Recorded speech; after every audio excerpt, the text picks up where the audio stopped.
I'm Chelsea McDougall. I'm the North America editor for Labels and Labeling magazine. I'm here today with John Wynne. He's the CEO of Fortis Solutions Group. Hi, John. Thank you for joining me today from Virginia. Yeah, good morning. Hey. So let's talk a little bit about Fortis Group. The company was founded about 5 years ago. Can you kind of talk me through the history of the company and how that all began? Yeah, the company I originally acquired actually had been around for about 30 years. I became involved in 2010 when I acquired what was then Labels Unlimited in Virginia Beach, Virginia. And I really just love the customer-centric nature and the way in which the team just rallied together to serve the customers. And I didn't know a thing about printing, but I liked the types of customers that the company worked with. I loved the spirit and the culture that was emanating from the place. And so I acquired Labels Unlimited in 2010.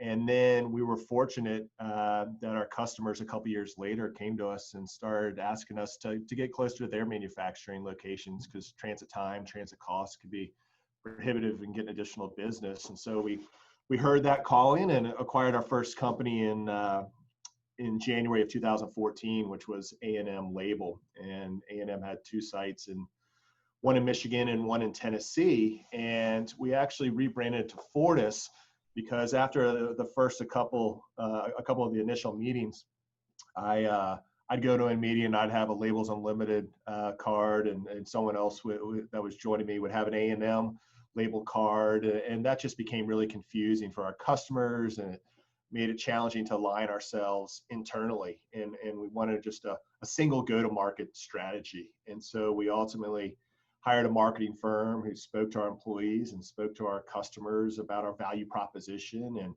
why they worked with Fortis, or at that time, Labels Unlimited. And Labels Unlimited, I've always kind of joked, sounds like Stickers R Us or novalueadd.com. And I just wanted something different. And so we ended up going to Fortis, Latin for strength, and solutions because we want to be proactive and solutions oriented, and group because we're multi-site. And so that's kind of the evolution of how we got to Fortis, because we certainly didn't start off with those names, but we've been able to align ourselves around it since then.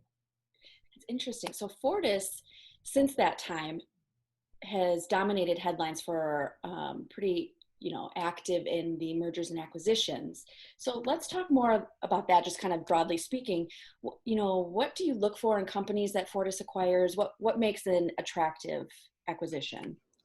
Yeah, I mean, at the end of the day, we still believe that this business is a local and a regional one, and we need to be in our clients' backyards to best support their needs. And so when you look at that kind of philosophy and you think about the redundancy that a multi-site platform can bring to bear with redundancies and the ability to scale, it's been pretty compelling to look at M&A. And it's obviously, as you're well aware, a very fragmented space that we have out there. And we've certainly passed on more companies than we've pursued, but we really align ourselves around an acquisition strategy that's centered on geographic diversification, touching on what I mentioned earlier with being in our clients' backyards, product diversification, and I can talk about it, the 5 product lines that we focus on, and in-market diversification. As I mentioned, we like the stability of food, and that's our heaviest concentration, but how do you continue to augment that stable base with additional growth markets like nutraceutical, health and wellness, et cetera? Let's talk a little bit about that product diversification. And specifically, I want to talk a little bit more about the Kala acquisition. That was the latest news that we saw, and what that does for Fortis, bringing their digitally produced flexible packaging expertise into the Fortis family. Yeah, we're really excited about the Kala acquisition. And when we look at acquisitions, first and foremost, what we bring on is great talent. And so we're not a group that consolidates pre-press or customer service to one location because we think it can help the P&L. We actually feel that degrades the customer experience. And so we want to be really great stewards of the acquired businesses. And it's the people that have made these businesses so fantastic, and the reason why we're interested in acquiring them. And we want to really continue to further invest in the people and the equipment. And we want to stay also within our 5 core product offerings. So pressure sensitive labels, flexible packaging, shrink sleeves, folding cartons, and label applicators. And Kala is kind of representative of things that I touched on previously when you think about our acquisition strategy. So from a geographic perspective, we have a sales presence and we have customers in the Utah area, but we had no local manufacturing presence. On the product side, they excel in pressure sensitive labels and flexible packaging, including pouches.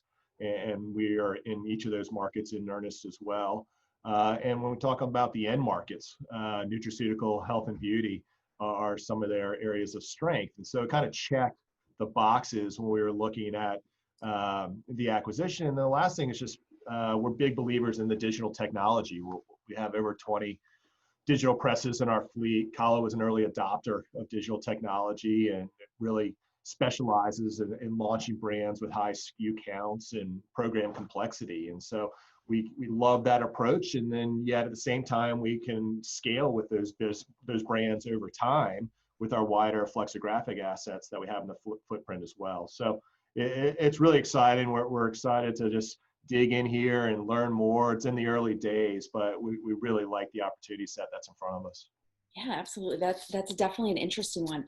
And you kind of mentioned your markets that you play in, shrink sleeve, folding carton, flexible packaging, pressure sensitive, obviously, and label applicators. I mean, this kind of feels to me like a one-stop shop for customers. Is that sort of a strategy? Is that? Yeah, I wouldn't call it a one-stop shop where we're not all things to all people. Frankly, if we're going to be in it, we're going to be really good at it. We're excelling in it. We're going to invest in those lines. So we're not going to be able to do everything that's out there, and nor do we want to. And so we're going to stay focused. I kind of talk about staying in our lane regularly with the team and not straying from that. And so we'll continue to invest in those 5 areas.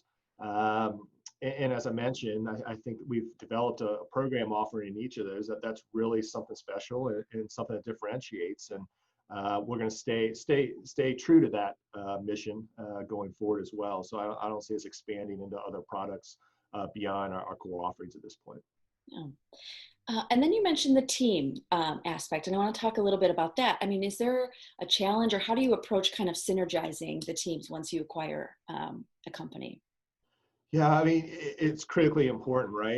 And we do integrate. We feel like it's important to be able to have the same nomenclature, if you will, internally, and the same common approach externally to our customers. And upon any acquisition in any industry, frankly, you need time to understand who does what, the culture, the systems, the processes that are in place. And our head of sales will frequently say that no one has a monopoly on good ideas. So we want to take a second to pause and evaluate the approaches of both companies so we can incorporate the best practices going forward. And we certainly believe strongly in our culture, and we have many sites, but as you look at the map, it's not really the dots on the map that are the point, it's how those dots are connected that really moves the needle and differentiates for us. And so whether you're talking about KPIs or an ERP system or similar quality practices, again, it allows us to have that consistent experience internally as well as externally for our customers.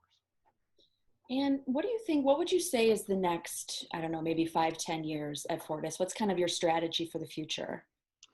I don't foresee any shifts in our strategic approach, really like our trajectory at this point, but we certainly never stop learning. We never stop seeking better ways to enhance our product offerings and the customer experience. So we'll invest in our people, technology, really at the end of the day with a mission of achieving hyper growth for our customers. We always talk about if we can focus on growing our customers' market share, then our market share will take care of itself. Yeah, interesting. And, everyone this year, 2020, is talking about COVID. And as you and I have chatted before, it's difficult across multiple sites. So talk a little bit about how 2020 has been at Fortis and how you've approached, dealing with a global pandemic. Yeah, I mean, thankfully we got 2021 in sight and vaccines being rolled out. So hopefully in the next few months we can get this behind us. It's certainly been a challenging year, but one in which I think we've really enhanced and strengthened our culture because we've really had to rally around each other and focus on our employees and their safety. And so everybody just really rallied to look after each other and look after our customers. Our customers obviously had their own challenges, and we had to navigate through any thing that was on the horizon for them as well. And so it'll, as I touched on with you earlier, hitting pause, and whether it was our acquisition pursuits earlier in the year or a number of us flying around the country, it's been difficult not being in front of people, whether it's customers or our team members, because you don't want to manage from afar. You want to be on the pulse of everything. But at the same time, it allows us to get creative on how to connect with our employees. So we've I think enhanced that experience, whether it's with weekly videos that were sent out, not just updates from the company at large, but really diving in to celebrate some of the employee successes and recognize our great employees across the platform. So it's certainly been interesting, and you touched on earlier, we did the Kala acquisition, and more of the diligence obviously is via Teams or Zoom than maybe it has been in the past. So it's definitely different. At the end of the day, we've just been really focused on keeping everybody safe, and then at the same time, I think we've been fortunate to be in end markets that have been beneficiaries of some of the changes in the economy, and we feel really good about, frankly, where we are and where we're going in 2021. Yeah, great. Well, John, thank you so much for your time today, and I really appreciate you, tuning in this over Zoom, but it's a little different. But It's good to connect. Yeah, for yeah, sure. happy to see you. Thank you so much for your time.